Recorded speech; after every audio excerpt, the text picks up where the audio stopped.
Welcome to Neural Wings, your source for Kalamazoo Wings game analysis and predictions, brought to you by absolutely no one.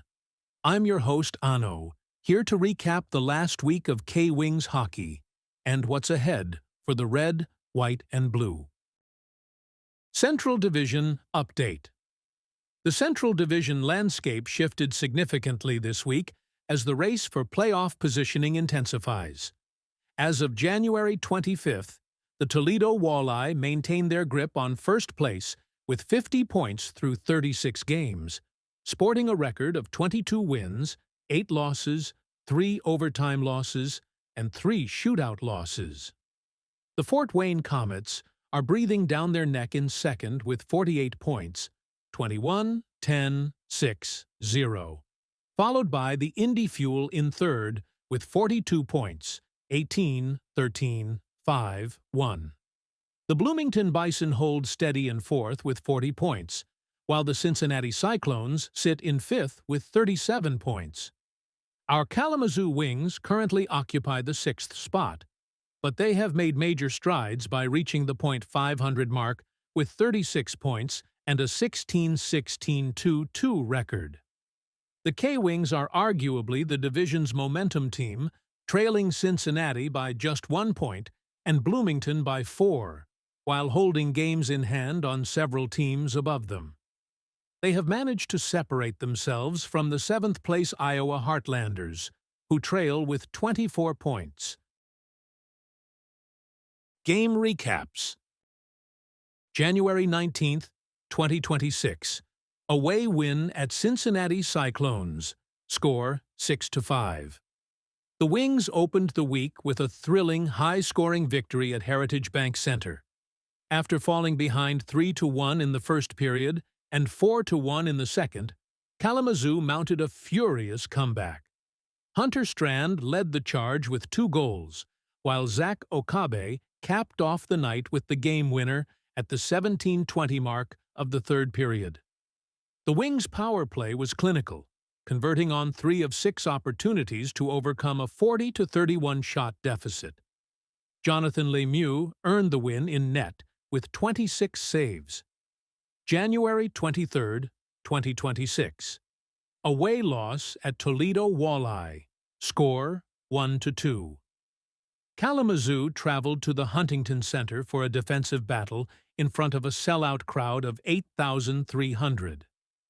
Colin Bielik netted the lone goal for the Wings late in the second period to tie the game, but Toledo's Mitchell Lewandowski found the winner in the third. Despite the loss, Jonathan Lemieux was spectacular, stopping 28 of 30 shots and earning the third star of the game for keeping the Wings within striking distance until the final horn. January 24, 2026. Home win versus Toledo Walleye. Score 2-1 OT. On Star Wars night at the Wings Event Center, the building was electric for the return of a familiar face. After Toledo took an early lead, the building erupted in the third period as returning fan favorite Josh Bloom, who starred in Kalamazoo last season before his stint in the AHL, marked his homecoming by burying the game-tying goal. In overtime, Andre Gantus sent the home crowd of nearly 4,000 fans into a frenzy by burying the winner at the 2:47 mark. Ty Young was elite in net, making 25 saves to earn the first star. Performance analysis. Kalamazoo's greatest strength this week was their extraordinary resilience and clutch factor, specifically their ability to overcome multi-goal deficits and win tight games in the third period or overtime. This was perfectly exemplified by the 4-goal comeback in Cincinnati and the gritty overtime victory against the division-leading Walleye. This success was supported by elite goaltending from both Jonathan Lemieux and Ty Young, who allowed just 8 regulation goals across 3 high-stakes divisional matchups. The return of veteran presence to the lineup has clearly stabilized the team's confidence in late-game scenarios. However, the Wings are still grappling with a dangerous habit of surrendering early leads and allowing high shot volumes.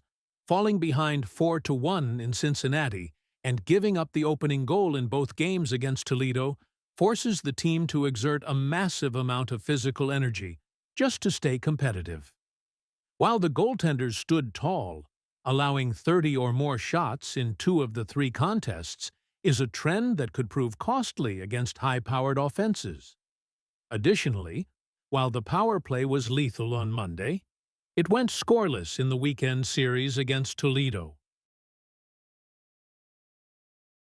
Roster moves. The K-Wings roster underwent a significant transformation this week, headlined by the homecoming of a fan favorite. Forwards Jackson Kunz and Josh Bloom were assigned from Abbotsford on Saturday. Bloom's return was felt immediately as he energized the locker room and the stands with a debut goal. The team also welcomed forward Griffin Ness back from the 14-day IR, while Orlando Minolfi and Spencer Kennedy were sidelined with injuries. To accommodate the influx of talent, Ray Bryce was released, and Kishan Gervais and Cam Knuble were moved to the reserve list. On the blue line, Powell Connor was activated from reserve to provide veteran depth during this critical stretch. Affiliate update. The Abbotsford Canucks currently sit in 10th place in the Pacific Division with 32 points and a record of 13-21 and 3-3. Their week was highlighted by a resilient 2-1 overtime victory against the Laval Rocket on January 21st, though they fell 3-0 to the Coachella Valley Firebirds earlier in the week. Roster movements have been a major focus as Abbotsford continues to utilize Kalamazoo for development, most notably through the assignments of Josh Bloom and Jackson Kunz. Upcoming games. The K-Wings are looking to carry this momentum through the end of January, with a massive home-and-home weekend on the horizon. Friday, January 30th, we host the Toledo Walleye at the Wings Event Center for Motley Zoo Night. It's also a $3 Friday, so expect a packed house for the 7 p.m. Eastern Standard Time puck drop. Saturday, January 31st, the team heads back to the Huntington Center for a rematch in Toledo at 7:15 p.m. Eastern Standard Time. Sunday, February 1st, we wrap up the weekend at home against the Bloomington Bison for Hockey with the Healers Day. That's a 3 p.m. Eastern Standard Time matinee. Well, that's it for today.